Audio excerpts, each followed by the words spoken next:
Hello, gorgeous human beings, and welcome to the channel, the Summit of Sisterhood, for me, for you, for us. If you have been following along with us for the summit, the person we are bringing forward today is someone you have met before. And the person that is interviewing her is someone that you have met before, because we are reversing the duo of Catherine and Rad, and today you are getting Rad and Catherine. Plot twist. These girls are so phenomenal. These women are extraordinary as a duo together, as they've already kind of given us some behind the scenes of how they've known each other and how they've come to be in the channel. And I love the fact that they wanted to represent each other so beautifully in these interviews, because they really did have the choice to either go solo or to have me interview them. And it was like, let's do this for each other. And I feel like in life, there's very often like representations of very strong, powerful females in the world, but they tend to look like they're alone. And they present themselves that way, like they're alone. And it's okay to be that. But I think that having friendships modeled in this way is something that we really, really, really need in the world. Like, it doesn't matter how bright and shiny I am, you're coming with me. That is something that the world needs more of. And I feel like these girls represent this so well. These women represent this so well. And so what I want to share also about Rad is that she is the kind of friend, just so that you know, the kind of woman, the kind of person that when she's there, it feels like someone's got your back. And that is a rare thing that I have ever felt in my own life, that someone has my back. And there's been a few instances during the channel where, you know, I'm used to dealing with life the way it comes. And then Rad comes in with the way she says things and the way she shows up. And it's like, all of a sudden it doesn't feel so alone. And she's able to do that for everyone. Like, she has that. It's a part in her. She's like, I got you. And I feel like part of what she's going to talk about today is going to make me cry. So I'm already prepared. But she really is the kind of person who understands how to honor friendship and sisterhood. And I feel like that really was represented incredibly in the channel for all of us. She brought a sense of sisterhood from who she is and the way she operates that I think raised the bar for everyone. And even recently, you know, there was someone that just showed up out of nowhere on one of my posts saying something kind of rude, actually about this summit, saying that it was a scam or something. It's like, scamming what? All we're doing is talking about, you know, sisterhood. Like, how can it be a scam? But and I'm used to these kinds of comments, and I dealt with it the way that I do. And then, you know, a couple of the women chimed in, and the way Rad chimed in was, you know, in pure Rad fashion, was just so on point. And it's just the way she has been for me throughout the channel, is this constant feeling of someone's got my back, even when she hasn't done anything about it. Just her presence makes you feel that. And I wish you someone in your life that gives you that feeling, because it's quite a special thing. So I want to bring her forward for you all to get to experience her as the speaker and not as the interviewer. And Catherine is coming in to interview Rad. So this is going to be another incredible session. Can't wait to hear what you have in store for us. I love you so much. Both of you, come take my place, and let's have an incredible session here. Thank you, Lenny. That was amazing. And it's exactly that. Everyone needs a Rad in their life. I've got to say, I'm almost more nervous today than I was on my call on Sunday. I'm so excited for this conversation, for all of you to really witness my closest confidant, my bestest friend. And, you know, one of the things that's even more beautiful than our 34 years of friendship and the fact that I get to interview you today, my love, is that we get to do this with these beautiful women in the sisterhood of the channel, 53 women. And I know we've all had our own experiences, and I want you to share with everyone like kind of the greatest moments over the last 2 years of this channel, because you have, like Mel have said, been a cheerleader for all of us and kind of had your own kind of intimate connection, really taking the time on your radical sabbatical of connecting with these women one-on-one. So I'd love for you to jump in and like share some of that with us. I feel so complete after that intro. I could go home right now and just be very well with life. Thank you, Catherine. Thank you, Melanie. You guys are, if our frequency attracts our tribe, it must have been lifetimes to get here. I don't, you know, Indians would say, I don't know what I did to deserve this. It's such an Indian thing to say, but truly, like, you guys are just beyond. And I count all my lucky stars. And I count on my lucky stars being here in the channel. And I also had that lightning bolt moment that Melanie sent me at the hair salon when I was getting my grays dyed. Sorry, Dimple, I'm not as evolved as you. And I rampantly dye them every 3 weeks. And it was literally 10 days after I had just given my entire roster of 50-ish clients family law. I'm a divorce lawyer, for those who don't know, a former retired. I told my kids they could have my robes as like a Halloween costume now because I don't need them anymore. I'm like, here, row into that. But so I had just decided to make my side hustle a full-time hustle. And I'll go into what the heck I'm talking about in a moment. But I had just quit my job and I was an attorney and I was doing well. And I had a chandelier and a crystal, vase and a velvet sofa. And like I had made it in the legal world. People used to take tours through my office to Kat, you were at the launch party, like it was badass, right? We had a wellness room and a meditation room, and like we were doing it. And it's actually a medium said to me, you're going to leave law. And I almost had like heart failure. But so here I am now doing the thing, thank God, with the courage from people like Catherine and my husband and all the people and the results really that the clients that I had started to see, which was what pushed me off the proverbial cliff. And Melanie comes on this invite, and I'm not supposed to watch that video. I was watching Seasons of Legends, I believe. Yep. And I wanted to watch number 2 because I had already watched number 1, and now I'm going to watch number 2. And I'm dyeing my hair at the salon because it's my mom's 70th birthday tonight. And because I'm logical and linear, it's like, no, I want to watch number 2. And literally my phone would not work and kept saying, nope, you got to watch the one she's live right now. I'm like, I know she's live and that's very cool.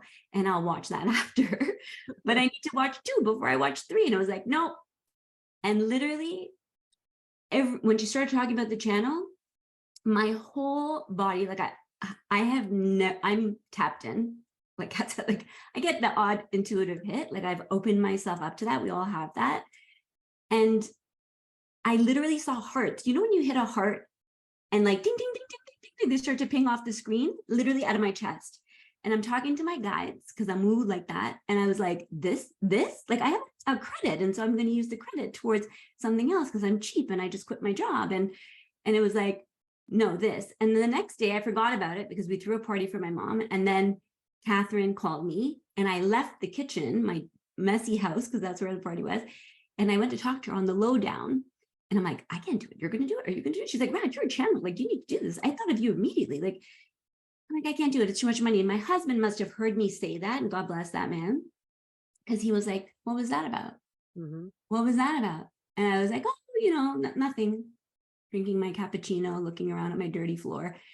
And anyways, here we are. Because the universe gives you what you need before you even know that you need 100%. It. 100%. And that was my experience of this, is that when she came, I'm like, I love Melanie. Like I was binge watching her on podcasts. Like I was like, man, what a beautiful example. I said to my husband, she's literally showed me that the menu is bigger. Like I've always known that I could have everything on the menu. And yet she showed me that the menu is actually bigger. And I thought, well, that's all I need from Melanie. Like, perfect. We are complete. And it took the 2 years of this journey to figure out why she's here for me, for us. And I have never met someone who has, and I have a lot of amazing people in my life, so please no one take offense to this. I have never known personally someone like Lenny who holds such a grand vision for the world. And I was a closet vision holder. And the people that know me know this about me. And, life was really nice to hide in my little office with my velvet sofa and the little chandelier. But this is kind of like coming out of the closet, of like who we are. That's what it feels like, this thing. And she's the mentor I didn't know I wanted. She's the mentor I didn't know I needed. And the difference between a teacher and a mentor to me is she's invested in the outcome of my life. She gives me the backstage pass and helped me get through challenges and also just heightened the whole experience. And it's literally how God works for me in my life when we are moving in the direction of alignment. And that is literally, so thank you, Lenny. And I'm going to send you like slobbery notes and kisses and packages and a towel and all kinds of shit that I promised I haven't forgotten. But moving on to the talk, right? This is the message that I want to share. So that's kind of where we're going. I love it. Thank you for sharing. And yes, Lenny, we have so much love for you. I love that. So you and I, Rad, have had many conversations on conflict from a macro to what's going on in the world right now, and how grounding ourselves, not only physically, but spiritually, is so important to remember that we are safe, right? Yeah. And leading ourselves from a place of love really supports humanity. And I know that you are so deeply passionate about inner peace, starting at home, and the ripple effect that not only leads to healing, but leads to bliss. I know this is such a core part of your message. I would love for you to dive into this for us. Thank you so much. So, yeah, I mean, you kind of summarized it for me there so beautifully. You know, right now we're looking in, and timing is everything with life, down to the missed elevator, down to the missed red, green light or whatever. I'll tell you a little bit about how that played out in my life in a moment, but this is where the idealistic part of me comes out, because I actually really, truly know, not believe, I know that the women and the parents and the humans of this earth can solve the problems that we're dealing with. But I think how we do it is one by one. And I'm kind of going to jump on Mel's, Lenny's, this line of she who leads herself. It's she who leads herself and her family. For me, that's how it feels. Because our energy is contagious. And the feeling of I'm not enough and I'm not safe and we are not okay and will we have enough, which is what people start to feel at a heightened level when they're transitioning through things like death, divorce, new career. God knows that shit slapped me in the face the whole last 2 years, right? It's like, will I be enough? Am I enough? And like, this group has been there to kind of hold me through these crazy radical thoughts that came up for me, but that's what the transitions do, right? In particular. And it's moving from the books that we're reading and the podcasts that we watch and the information to experiencing it, which is what I like to do for my clients, is bringing them into the experience of now, how does this play out in real life? Like not this woo-woo fairy tale bullshit, spirituality or universal truth, real love, real unconditional love, not just love for your child, love for their child, not just for love for the guy that you married when you were happy that you were marrying him, but the guy that you're really fucking pissed with right now, who you're leaving, who now has all of a sudden turned into a monster. Where is the love now? And it is so hard. And I understand the tall order that I'm taking people through here. I get it, but I live it. Yeah. That's why I can take people through this, is because I live it and I get it wrong all the time. I snap at my kids once in a while still, but I get better and I recover faster and I move through it, and I'm extremely clear on what I'm tapped into and who I want to be in that moment. And so what I would love for the world is that we see that conflict is an inner game, right? All conflict, cutting that person off at the leg, getting pissed at getting cut off at the person at the leg, someone butting you at the grocery store, you being mad about what's happening in the world, you being mad that your ex wants to not pay you spousal support, you being mad that your mother-in-law is a crazy typhoon.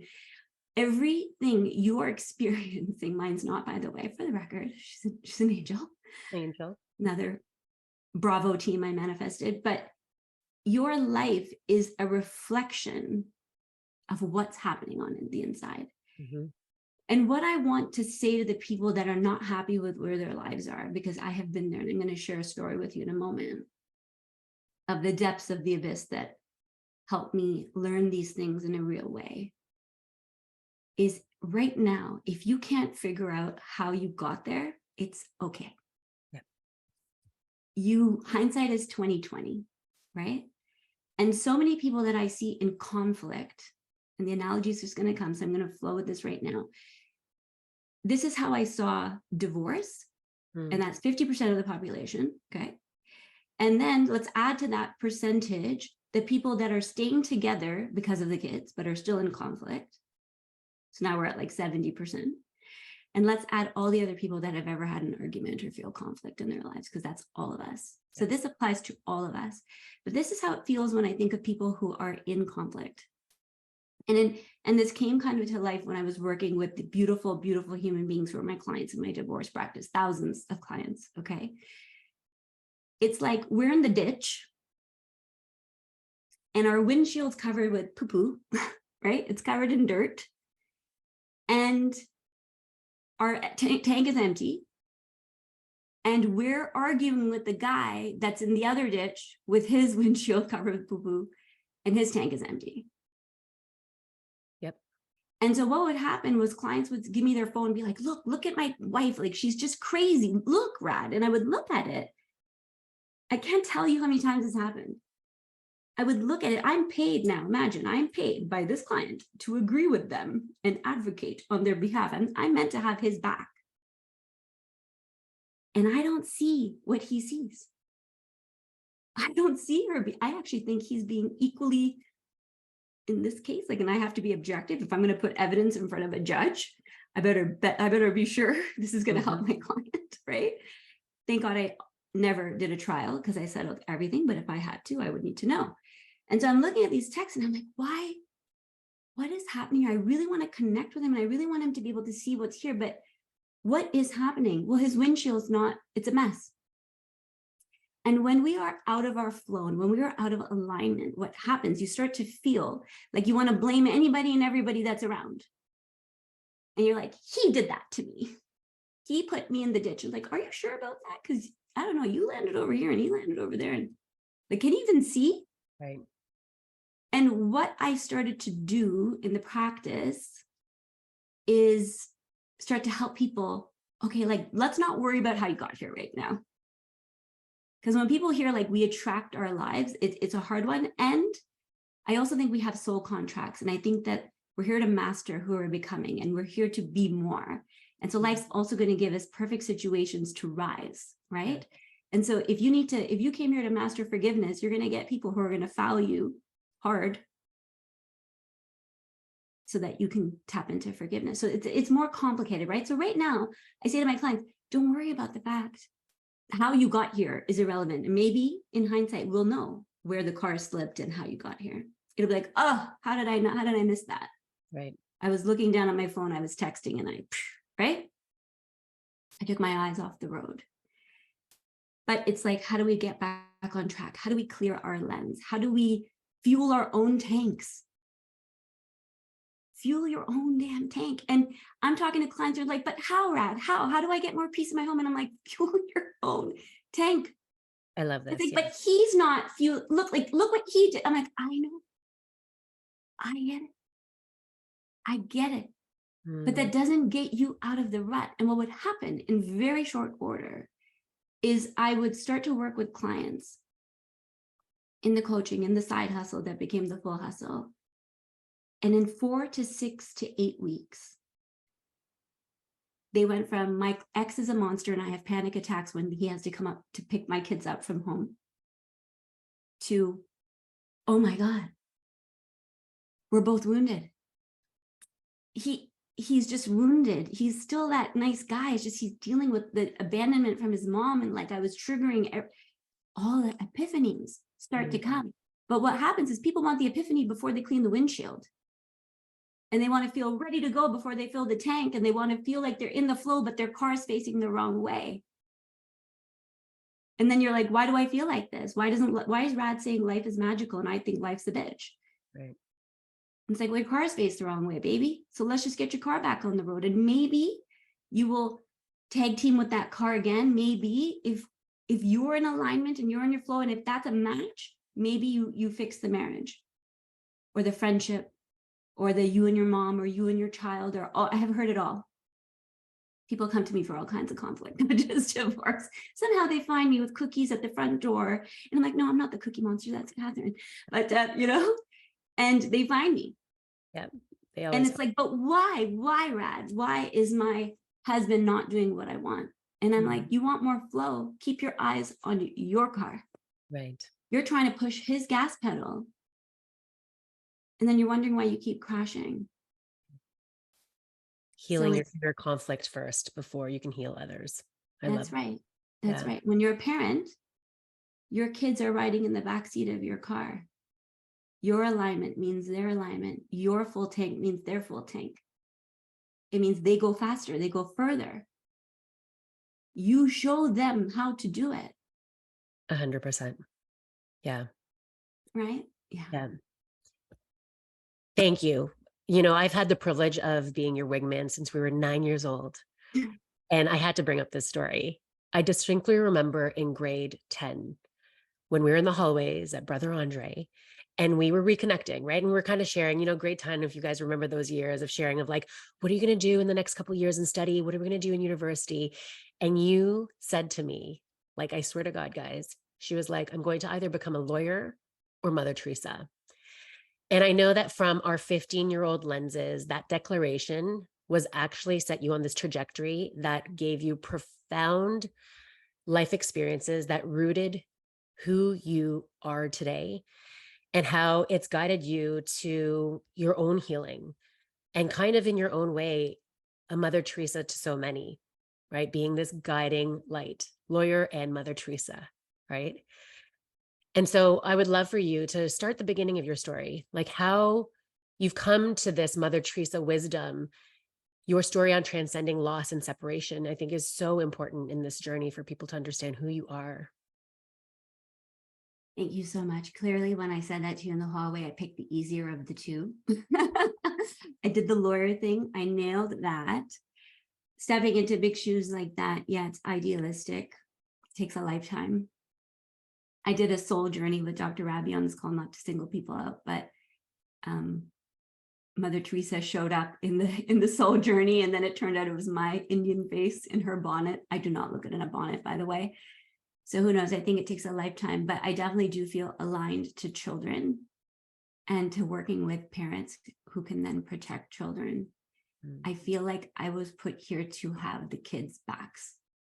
And right now, the way I do that is working with families. And in the future, I see me in a field of children and know how, but putting that one out there. So yeah, how did it start? You know, all wisdom comes from lived experience, this lifetime or previous, usually this. And it started, you know, I lived a very Brady Bunch life for the most part. I was kind of this nerdy, bookish kid. I did have this subtle flavor of being connected to something bigger. When we went to the temple, kids would run around. I was raised Hindu. But I would sit right beside my mom and I would cover my head, which actually don't do in a Hindu temple. Like you don't have to, it's not mandated. And I would pray. It was very bizarre. And sometimes I would be like gun shy. Like my cousin would be like, what are you doing right now? Like, what are you being so like religious? And I'm like, I can't talk to you right now. But that was the essence of me from a child, from a young age. And I also experienced some conflict at home. I'm not going to go into it because it feels so private. But I've seen what past wounds that are unresolved look like. I see what everyone's doing, which is their best. Everyone's just doing their best. And the people in my life were doing their absolute best. And I have amazing relationships with all of them. This is part of being the one that heals herself and the family. And I also had to witness what mental health, depression, lack of alignment looked like and how it impacted children in a household firsthand. And so then I'm 16 years old, otherwise pretty smooth life. My mom was a stay-at-home. There was always cookies on the counter. We were all, Kat, this is probably why we're friends. And you were using me for the cookies. And this is a joke from the first call, guys. And so, you know, it was very, very stable. Like my mom was that person that like if somebody got locked out of their house or their mom's not home from work yet, they'd come to our house. Our door was always open. And so I had this very specific type of life for 16 years in Toronto, Canada. And all of a sudden, my parents sit me down at the kitchen table and tell me they're moving to Africa. And that we are moving to Africa. And I had fast-tracked in school. So for me, I would have had to go backwards 2 years in high school. And school was kind of the only thing I was really good at. And so somehow we came to the conclusion that my 19-year-old brother would live on his own. my baby sister, who was 9, who was basically my first child in many ways, was going to go with them, and that I would stay behind and live with a family friend in a new neighborhood, at a new school, in a new house at 16. And it all happened very quick. And it's a very long story, but it was very traumatic. It was loss and separation. This is 1997. So, we'd have WhatsApp and FaceTime, and like, I talked to my parents maybe once every week or two for 5 minutes. And it was like, are you alive? Okay, great. Gotta go. And in that year, I moved 9 times. It's a long story, not time for today, but suffice it to say that if I took you through the story, you would agree that none of the transitions actually were due to my fault, right? If it was, but it was like shit just kept happening. And so now I'm at my 8th home, and I'm like, finally, I'm living in the basement apartment of my friend from high school, whose parents allowed me to stay there. We were paying $150. I would bring my frozen food dinner to the table. I would eat by myself. I would get ready myself. My now husband, who was my boyfriend then, God gives you exactly who you need. I met him 2 months before my parents moved, would check on me. And something happened where there was a person in my life who I let into the space I was living in on consent of someone in the house. And it turned out they were being chased by bookies. And so my landlord found out and kicked me out. When I came home from school, this is how I got kicked out. All my clothes were on the ground. And so it was very violating. If anyone's ever had a break-in or, their car broken into, like, it's like someone's up in your space. It was devastating. And I literally walked barefoot across the street to my other friend's house, because this is like a high school neighborhood, Eliza's house. And I called my mentor, my then mentor, rest her soul, Melanie, and said, I don't know where to go. Like, I've exhausted every 8 moves, like every aunt, every uncle, every grandparent. She lived at Yonge and Eglinton. We tried that. I couldn't get to school on time. And she said to me something that changed my life forever. She said, you're going to ask the universe for a home. And I was like, no, I don't think you understand what I just said. I am homeless. Like, I don't have a place to go tomorrow. This is not time for God. And she said, this is exactly the time. She said to me, do you have any other options? And I was like, no, I actually don't. So the next day she said to me, go to school the next day. And she goes, and give God a timeline. And you can take the word God and replace it with universe or whatever feels good to you. Okay, I do use the word God a lot, and that just resonates with me, but I hope that's not a stumbling block for anyone. And so she said, you can give a timeline. And I was like, now you're acting really batshit crazy, because I was raised Hindu. Like, we pray. It's a one-way radio. You pray, you hope, you walk away. Now you're saying, I'm going to ask for a result, and then I get to ask for a timeline. Like, this is nuts. But again, I had no options. Long story short, I fasted the next day. And the fast was to set the intention to remind myself of my prayer, so that every time I got hungry, I would remember, God, I need to be in a new place by Sunday. And I just tested it. And this is what I want you to all, for those who want to learn how to manifest, just play with it. I mean, just hang out with Melanie for a while, but just test it, right? And so lo and behold, by Saturday, I had this one friend at school that I barely told her what was going on with me, and I'd never been to her house. And she used to call her dad Tony. And I was like, who calls their dad by their first name? And she's like, oh, Tony. He's tough. He's a tough cookie. Like, we're not allowed to go to the mall. We're not allowed to go anywhere. No boys at the house. He has a shotgun. He has 4 daughters, Italian family. Like, he means business. And she was like, I want you to meet Tony. And Tony has said, you can come live with us. And I was like, this chick's crazy. Anyways, long story short, I went and met Tony. He was everything but strict with me. He stepped into the role of father. He was at my wedding. I call him Pops. 10, 15 years later, whatever that was.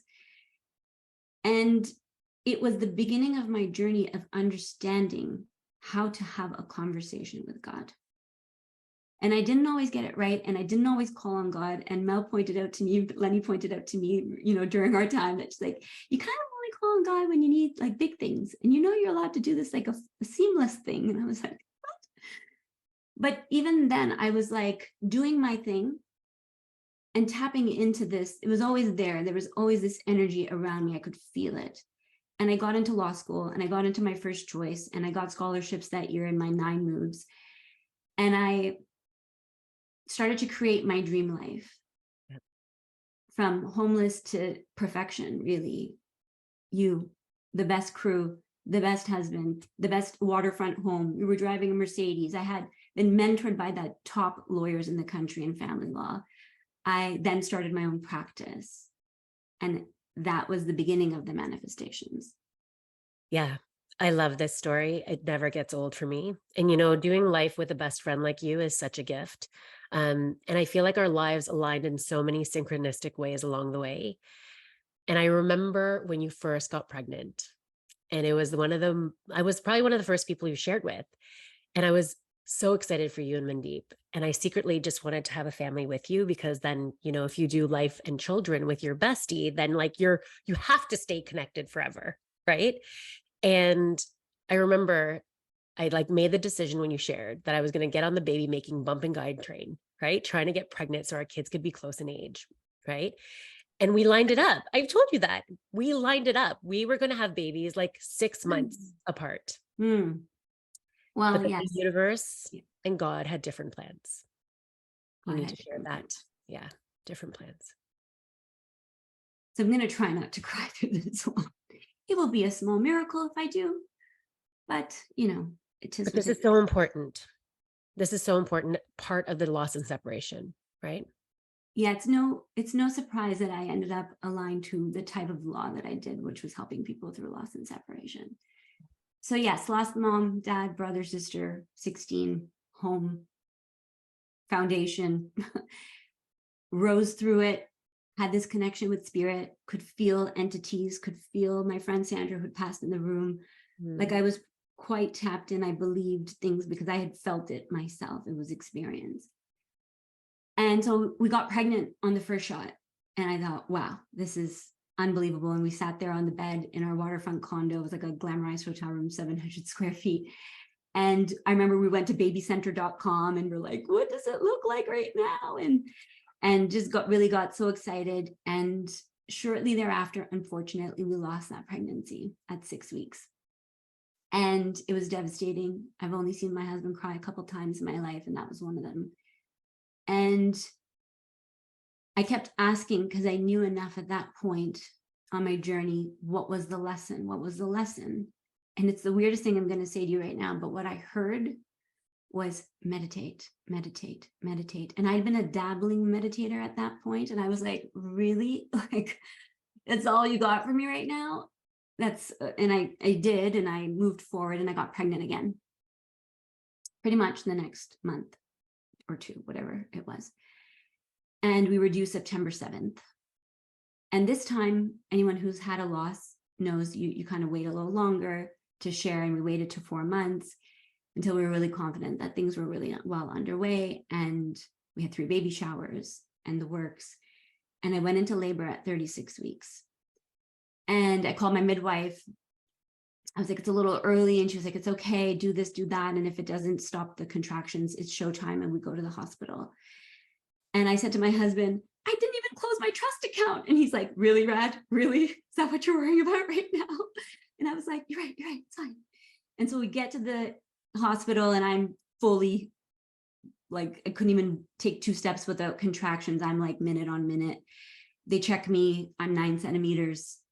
Trigger warning, guys. I should have, said earlier, but if you're here, I feel like everything happens for a reason. And this is a big part of this story. And so they check and the contractions are one on top of the other and I'm ready to go. And when they check, they kind of do an internal scan and they were like, he's breech, he's upside down. And he hadn't been this whole time, but it's like, whatever. And it was quite wild because the control freak in me would normally be like, what? I was like, great, get the baby out, showtime. I don't even have to push. This is awesome. And they brought the ultrasound to confirm that he was breech and because they were now going to operate. I'm still 1 minute. I'm now 10 centimeters dilated, no epidural. And it turned out that the heartbeat on the monitor that I could hear this whole time was mine. and that he was no longer alive. And you want to talk about like the highest moment to the lowest moment of your life, like literally the highest high school sweetheart, baby, we're doing it. We already had the loss. We already felt humbled and grateful, and we had perspective. And now they're telling me he's gone. And so it was how I rose out of that I want to share with you. How I got to the car to go home to my mom's home that day, I don't know. I wondered why the whole world hadn't stopped. I saw people walking to their offices. We were downtown outside St. Mike's Hospital. I still have a hard time driving by that hospital to this day, despite so much healing. And we get in the car, and I am beyond. There's no word to describe what was going on. But I looked up at the sky, and I was like, you did this to me? We are done. We are done. It reminded me of that scene. If anyone's watched The Chosen, highly recommend it, where Simon is in the boat and he sees Jesus walking on water, and he says to Jesus, you did this to me. His wife had just lost a baby. And he said, I already believe in you. Like, you give the test to the people that know, I already praise your name. That's what I felt like. And so I was like, whatever God I was subscribed to at this point, unsubscribe. And I decided that from that point on, I was done with theory. I was done with hunches and feelings and intuitions. I wanted to know where my child was. And I asked God in that car ride, I said to him, you show me my child's name. I want to know that he's alive, that he's with you, and that this is not bullshit, this reincarnation thing, and this life after death thing, and all this boo-ha-ha that every religion touts. Show me his name. And I was looking for it on license plates.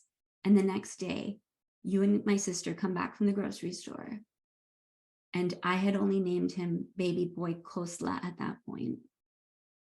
You showed me a picture, my sister and you, of Kosla. And I hadn't told you that I had said that in my head. You weren't even in the car. I remember. And I didn't even register for a moment. My sister's like, Rad, this has got to mean something. This has got to, like, so weird. We went to the grocery store and literally the car in front of us. Right in front of us. You were in the low Right sports car, and it was an SUV, and it was like smack in the face. And they showed me. Yep. It began this journey of rebuilding the house that is now Rad. Mm-hmm. And everyone said to me, you're not really supposed to know the answers, and you're not really Rad. Like, and everyone said the right thing, the best they could. But I, in that moment, and here's the key that I hope you take from this moment, I decided otherwise. I decided two things. I decided that I would spend the rest of my life looking for my son. And that if I died at 90 and I still didn't know if there was life after death, I would be okay with that, but that I was not ever going to stop. And I decided in a moment on my mom's deck a week later, I remember my husband looking at me and I'm thinking I didn't give him the baby. Like, all kinds of emotions, guilt, this, that, you can imagine. I'm actually writing a book about this. And I looked at his face and I said out loud, with no logic, no how, I said to him, because now we've lost two babies. And for all I know, I'm barren. For all I know, I can't carry. I said to him, this will not be our story. This is not my story. This is a part of my story, but this is not the end of the story. And I'm going to hand you a child, and I don't know how. And for the sake of brevity today, 1 year later, after 3 mediums who I synchronously connected with, who didn't know me from a hole in the wall, who didn't know that I had lost a child, said to me, your son is coming back. And then the next one says to me, your son is coming back. And then the next lady says to me, my aunt, one of my aunts, she was like, I don't know why I'm saying this to you, but your son, that one is coming back. I had another baby boy with the exact same due date 1 year later. And there were so many signs, there were so many that it's a book. But what I took away from that in a very real way was that we've never been alone. We are never alone. That our biggest losses can become our biggest miracles. And that there is a hand in your life that is not just an intelligence that makes Jupiter rotate around the solar system the way she does, but it's a loving intelligence. It cares about you. It's watching every single move. And it is reminding you in every breath, you are mine. And there's nothing that anyone can take away from you. And that anytime you think, am I enough? Will I have enough? My ex is taking my house. This is taking my job. Like, how am I going to be okay? I promise you, everything you want is coming to you. And if you just open up the how, crazy, miraculous shit will happen. And every time I doubt that, I remind myself that my little boy, Aryan, whose name showed up on a license plate the day that we found out he was a boy on the ultrasound, another crazy miracle, lives in my house. And every night when I look at him, he's a reminder of the miracle that we get to be and to experience. And so now imagine I go into my law practice and I'm dealing with people who are heartbroken and are feeling am I enough? Will this be enough? And when they would tell me something about what's going on, I always could hear this subtext. And this is what we need to start to tune into individually. When something is bothering us, what is it really that's bothering you?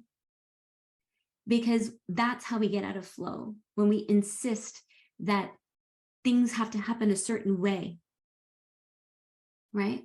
And so the questions I would ask, like somebody would say to me, so for instance, I'm going to give you an example. I had a client, lovely, lovely, lovely. She was a single mom for all intents and purposes, but her co-dad, like the baby daddy, really the baby daddy, was giving her a very, very hard time and wrote really nasty letters. And we had been through multiple in my office poring over these letters. And I had done the compassion thing, and I'm sorry he wrote this, and how do we respond? And let's elevate our frequency, and let's come into a higher solution and connect to love. And I did all those things. And I said to her, why is this really bothering you? Because she was like, Rad, I can't even think straight. Like, he says these things in these letters, and it literally throws my whole week off. And now I've already done this thing with her, right? So I'm like, at some point we have to build this emotional resiliency, right? The first time my kid told me he hated me when he was 3, it gutted me. But after that, I realized that's what stupid things kids say. And he actually really loves me. And the next time my kid said it, it didn't hurt that bad. And now it doesn't. Now I say, what do you need from me, right? Like, it doesn't actually hurt me. I said to her, what is the trigger point that this is touching, that is rocking your world right now? And she said, it's him questioning if I'm a good mother. And I said, where does that come from? Because we already know he's not credible as a human being. Like, you don't really respect him. So why, for you, what he says should have no value, but it does. And it turned out that's how she grew up. She was always compared to her sister. She was always told to be more like her. She was always told that she's not good enough. All conflict stems from inner conflict. And when we start to navigate that with a higher level of conscious awareness, we start to live peace. We start to become peace. This is not about airy fairy spirituality or, like ideals that we can't actually achieve. It's about putting what you know and who you want to be into practice. And what I really believe for all of us that go through shit, it takes 2 to have a fight. It takes 2 to have conflict, not 1. Yep. Most people forget that, Mhm. myself included. Every client in every consult, 2,000 consultations, never told me what was wrong with them. They always told me what was wrong with the other. Side, yep. It takes two to have a conflict. It takes one to lead out of conflict. I And the love that. solution to the conflict is always at a higher frequency than the problem itself. So if you're in the ditch and you got your windshield covered in poo-poo and you got no gas, that's not where clarity comes. Clarity, the solution, comes when you move back onto the road. Mm. However you get there, if somebody has to tow you out, you let yourself be towed, you allow help, you receive support. Let's get you out of there. Okay, let's put the car down through the damn car wash. Maybe it's so covered in poop, you need to do it twice. Now come talk to me. And I've seen it work. I've seen it work in my own life, and I've seen it work in others' lives. And what I say to myself and everyone that's in my orbit, when they want to say to me, but Rad, do you know what he said to me? Mhm. Do you know what they did? Listen, I'm a lawyer, man. Imagine how powerful my ego is. Like, I can argue my pants off. My ego's even smarter. Yep. And it happens to me too. Shit will happen during COVID. I remember there was this big incident and stuff was done that I didn't agree with.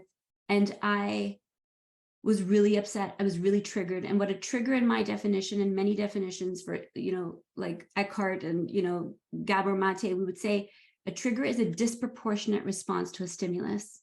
So if I say pass the salt and you smack me, that's a trigger. Okay.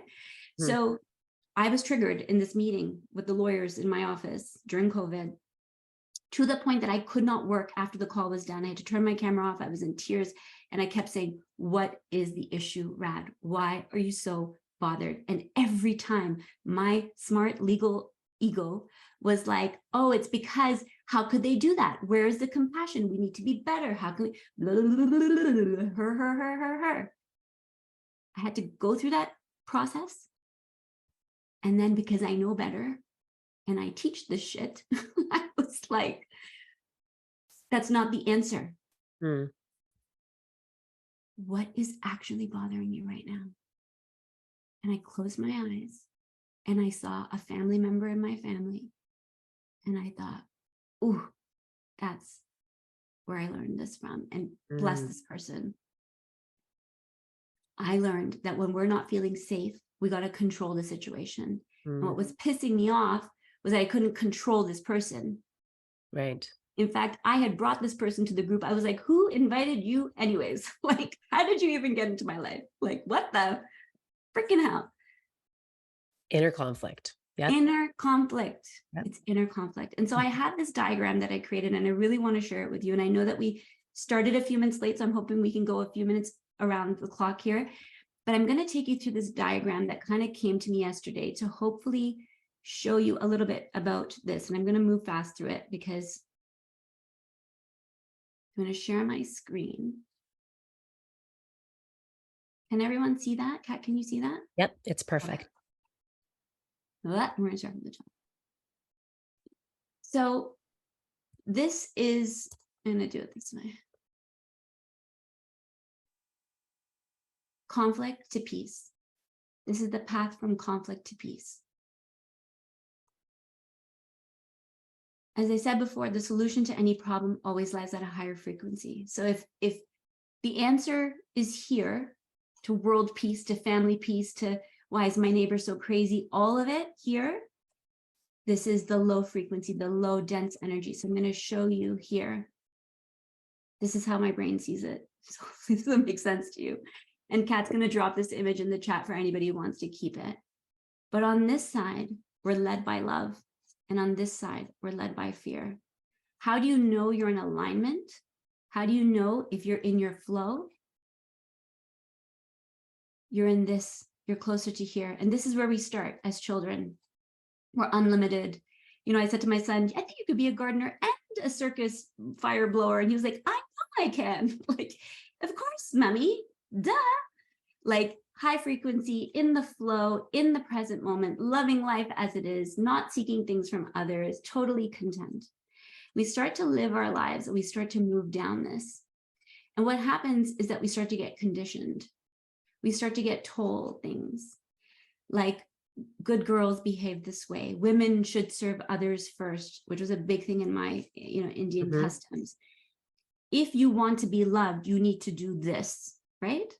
If you do this, then you get this. We've literally been like Pavlov conditioned into conditional loving.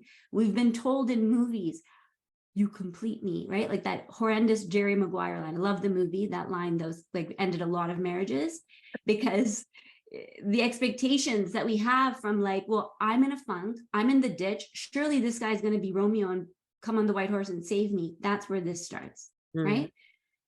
So here we are, we're kind of hovering somewhere on the spectrum, and wherever we are, we start to attract people that are like us. Imagine that if you were a boat, right? And you're on the water, you're not seeing the people that are across the way on the other side of the planet. You see the people right around you, right? Hovering around you. So that was the channel. Like, we're all around here, we're kind of hovering in this energetic place. And I have no doubt by the time you hear everyone's calls, you'll learn that it took a moment to get here, right? And wherever you are, you start to align with people. So even in marriages. And what's interesting is that if you are in the flow, you are moving this way towards alignment. You're living your purpose. You know who you are. You're connected to yourself. You're connected to something bigger. And if you are in this trajectory, the feeling that I'm getting is that like we pick up people who are also mostly in the flow. And when we're in a shitstorm, we start to align with people who are in a shitstorm. And we've all been there. I just shared with you some of mine, like no judgment, right? So now we're the human and the soul having this dance, because we came from here. We came from oneness and understanding that we are unlimited. And now we're living this human ego-driven life, and we kind of toggle the two. And people come to me in the shitstorms. People come to me when they want to feel more flow, more ease in their lives. And they say, how do I get more of this? Right? How, Rad? And so it's the question is, how do I get back in this flow where things start to feel, here's how it feels. You're flowing with life. Life is easy, supported, synchronicities start to happen, right? So for instance, if you're in a job that you hate, you're not often feeling this flow. Sometimes you're feeling flow in one area of your life, but not in others. It's alignment in all areas, right? Whereas here it says resistance to life. Like, what do you mean my mom doesn't love me? But moms are supposed to love me. I watched it in 17 movies growing up. Why? Why can't I? And what I'm here to say to you is, if you let go of the how, that mother energy will come to you. That belonging will come to you. That family will come to you, right? Otherwise, it starts to feel like uninspired. Life's a bitch, right?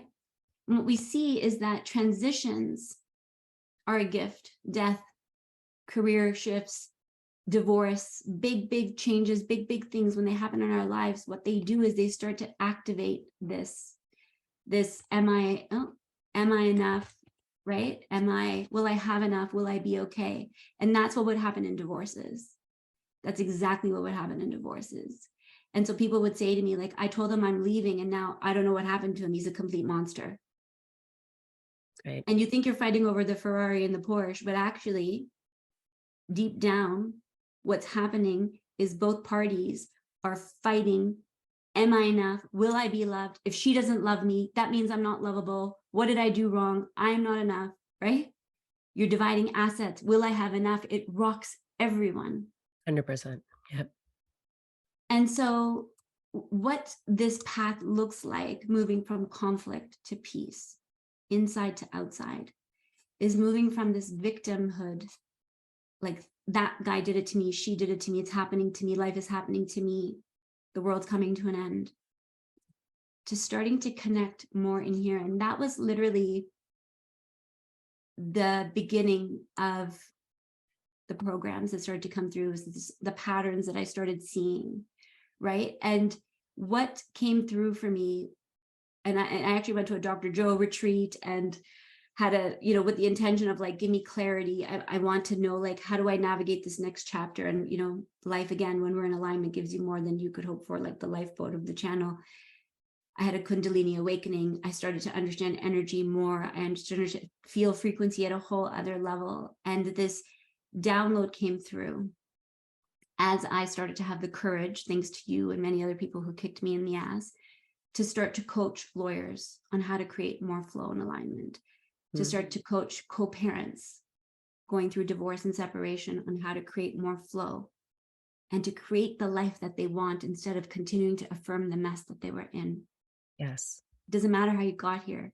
It matters if you're going to get in the tow truck and the car wash and go to the gas station, right? And so that is the process. And it was remembering who you are. What kind of boat are you? If you were a boat in the flow of life, what kind of boat are you? Are you a tugboat? Are you a cruise ship? And I found that people at this age had lost themselves. I know a couple of the women in the channel have talked about this. I think it was Nadia's call, where it was like, people forget who they are. And that's where misalignment happens, right? So what ends up happening is people have this backyard of weeds and sorry, I'm analogy hopping here for a moment, but they come to me and they're like, Rad, help me get rid of the weeds. And what I'm thinking is, you don't need to get rid of just the weeds. You need flowers. Yes. Like, yes. I'm looking at your backyard and I'm thinking, why is this bothering you so much? And I wonder if your job was going great and you did find another love of your life and you did start to align with better humans in your life, would this weed still be so significant? And I took them through this process of coming back into alignment. And it was remembering who you are. Where are you supposed to go? What is your life's purpose? Why are you here? What is the unique imprint of you? Come back into alignment with that.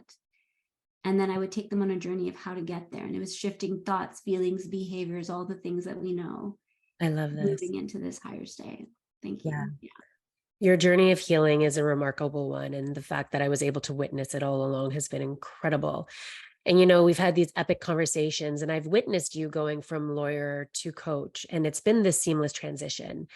And, you know, I think this work of inner conflict is so important, but I really want everyone to know before we jump off this call is what you are doing right now. You have some powerful programs, the conscious co-parenting that you support co-parents in their magic, the highest version where you support entrepreneurs and busy women and men, right? Really tap into this inner power for themselves.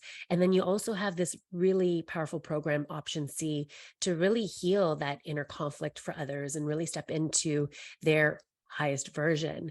I would love for you to share just quickly what it is to really be able to step into this radical sabbatical and support people to really live their dream life like you have been able to do for yourself. Thank you. So briefly, like how I end up bringing this into the world is mostly through group programs, the ones that you've named, and they're all on the website.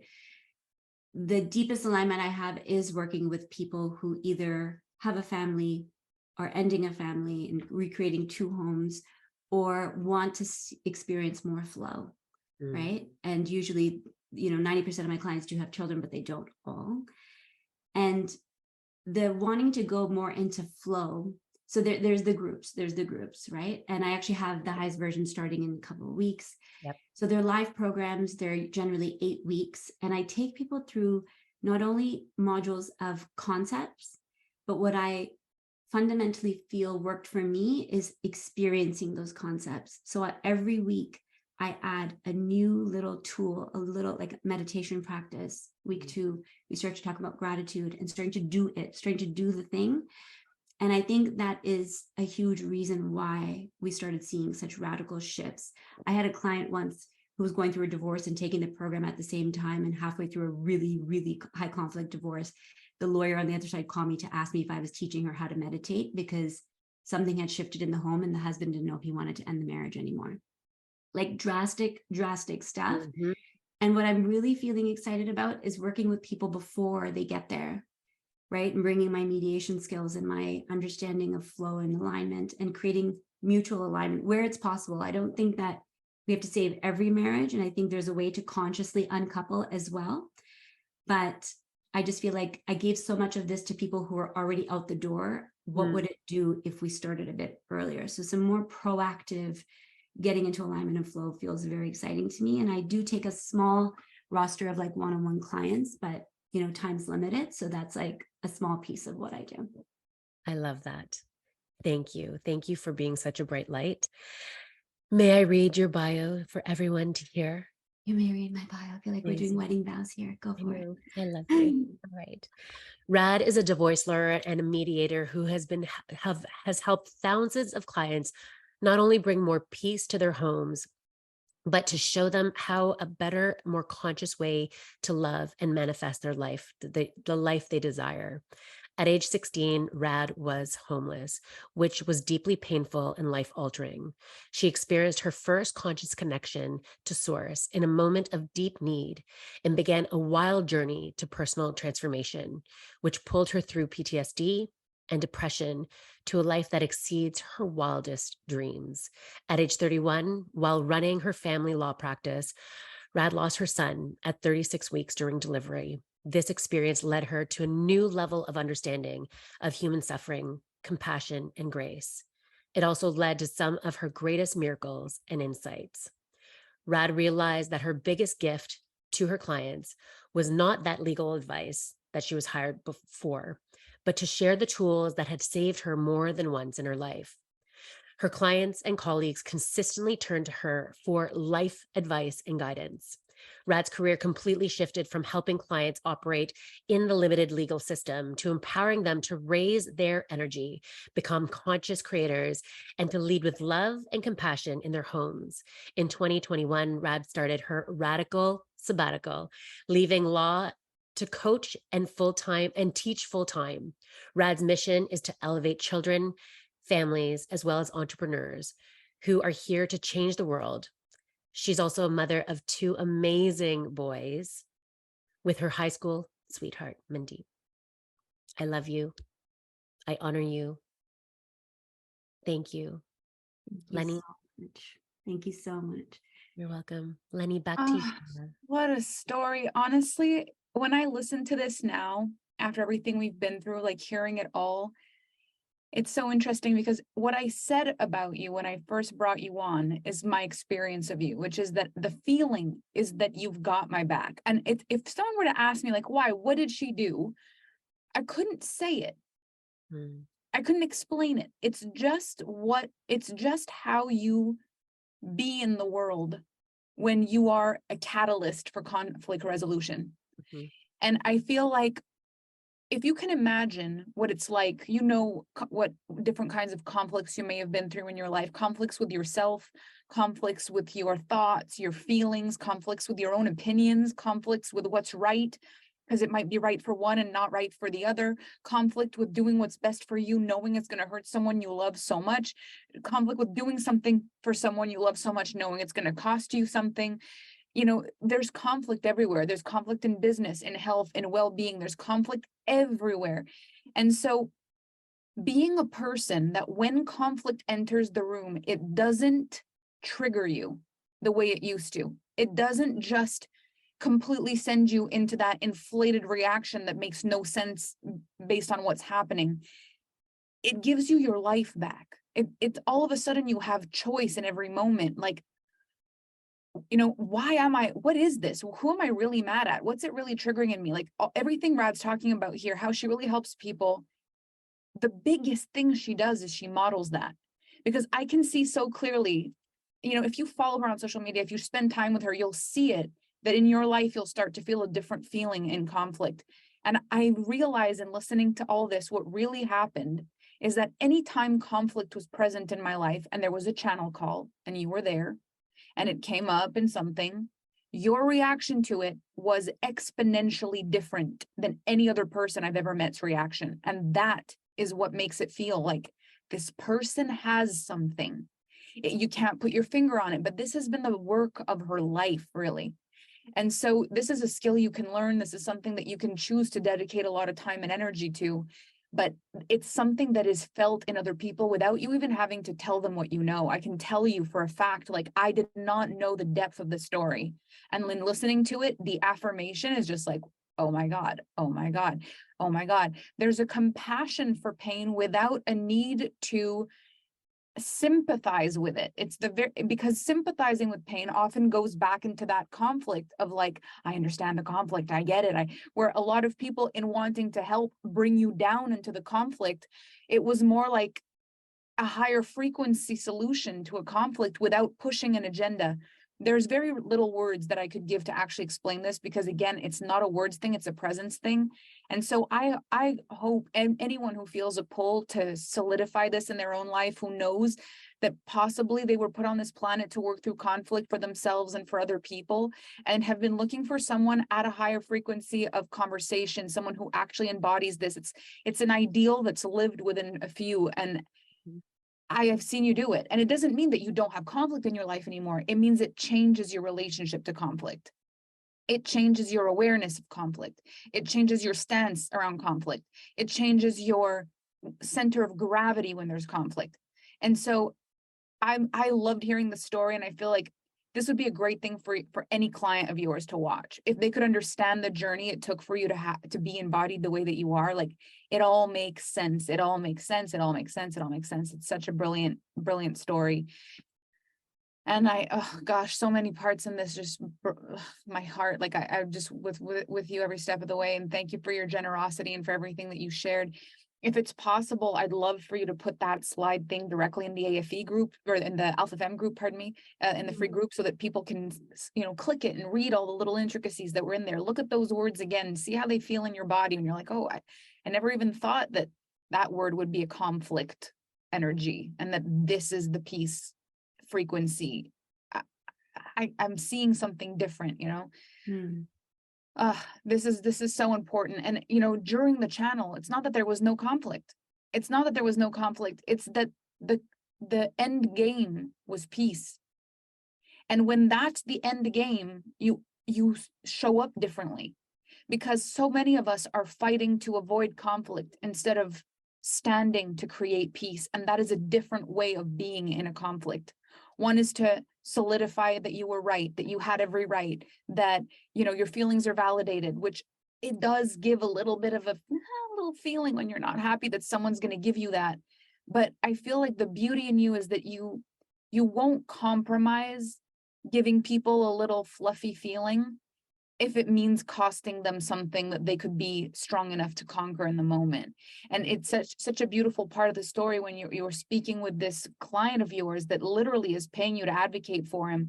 And you're going, listen, I've got to tell you the truth. Like, this isn't exactly correct what you're seeing. That's such a hard thing to do, especially when your money's on the line for it.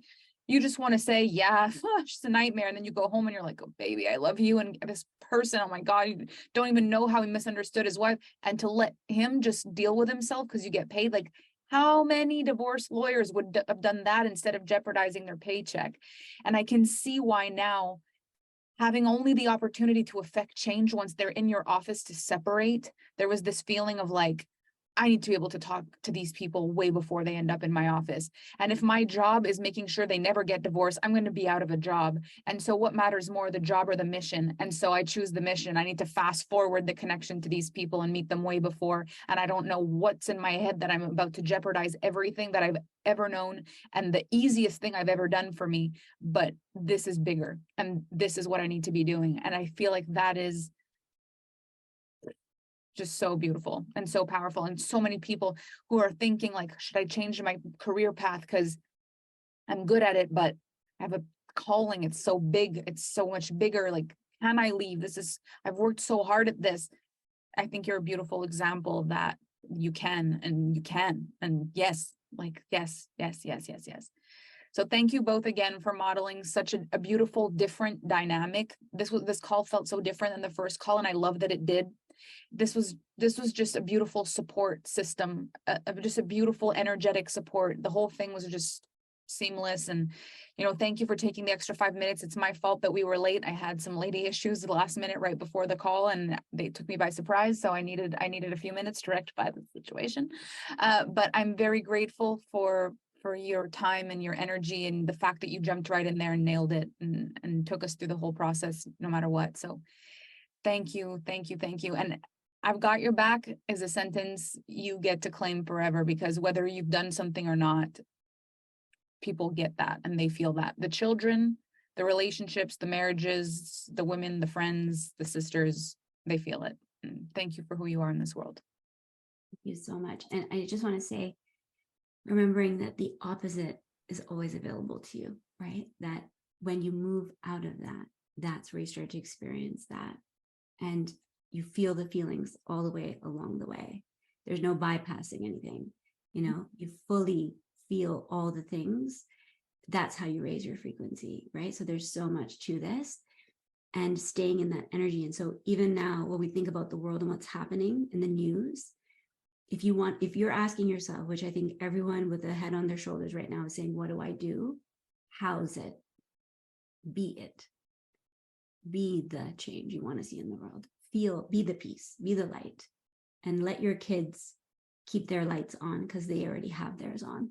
Some of them are hiding in tents in their room and need me to come on here and talk about this, but let's turn on our lights back on unconditionally. And even to the people we don't like, let's start at the ground level in our homes. And then we set apart, we set the standard for these children who will be the leaders of the world very, very quickly. I don't know why this came into my head, but like when you house the frequency, you're the house rules and the house rules. 100%. This is it. And kids pick up your energy, right? So I don't need to talk to my children about peace and resolution. They know it because they live with me. And yes, we have conversations about what do we do if we see someone that's alone. We walk up to them and see if they're okay. What do we do if we see someone's getting bullied? We have the conversations. But what I think the biggest gift we give as parents and caregivers is being it, allowing it to be in our DNA, in our energy field, letting that be contagious, not picking a side when we watch the news, not saying, well, it's justified and it's this, because if it's justified at a global level, then it's justified on the school ground. And I don't think we would feel the same way if our kid came home punched in the face, right? So I think parents are the most powerful people because the love we feel for our kids is so unconditional. It's so radical, right? It is literally the idealistic level of love that if you can use that as your reason to do better, to become more, to be the change, to be the light. If you just look at your kids and say, I'm going to just do it for my kids. Can't tell you, Mel, how many people say to me, what do I do? How do I help my kid? Should I put him in therapy? Should I put him in more activities and keep him busy? You heal you. You show them what alignment looks like. I loved when you said you're driving the car and they're in the back seat. Your alignment is their alignment. That is one of the most beautiful visuals. Like you're driving the car with your kids in the back seat. How are you driving? Your emotional state, your mental state, your forgiveness, your heart. That was world class. That was like one of the best analogies I've ever heard. I really love that. Thank you. Thank you. And I just want to encourage people to know that they can do it. So many people will look at people like yourself and myself in my circle, and they're like, you're the one. It's like, no, I am the one. You are the one too. Be the one. Stop looking at your ex or the person that did you wrong and tell me how it's justified that you feel the way that you do. Because I know I get that. Now, rise above. Rise above. That's so beautiful. I mean, these conversations, everything is being covered, everything, like everything. I don't know if there'll be one discussion or one conversation or one thing that hasn't been covered by the time we end this summit. It feels like everything is being touched in so many different angles. And I'm really blown away by how the information is being presented, because I feel like that's a big part of how we really learn something, is that it's not just the same way from one perspective over and over again. It's coming from all lenses and all angles. And I feel like this is really an extraordinary experience for me, for all of us. We were talking about it behind the scenes in our channel group, like what the heck is even happening. And you guys also have a chat going, what the heck is happening? And, you know, it really is beautiful. So I want to thank you from the bottom of my heart for the vulnerability and the willingness to share such a sensitive story with us and to really drive that point home. For those of you who have been with us along the whole journey so far, we thank you so much for your presence. It makes so much of a difference. We have one more speaker tonight, Tara, and then tomorrow we meet back here again for day 9. The acclimatization to everything that we've learned, the calibration available through these few days is so intense. If you jump in, it's just wild. So even if you're meeting us in the middle, do this part and then go watch the replays when we're done, but be here and and just listen, because there's something in there for everybody. Thank you so much again, Rad. Thank you so much again, Thank you. Catherine. We love you. We're grateful for you. And ladies, we will see you on the internet.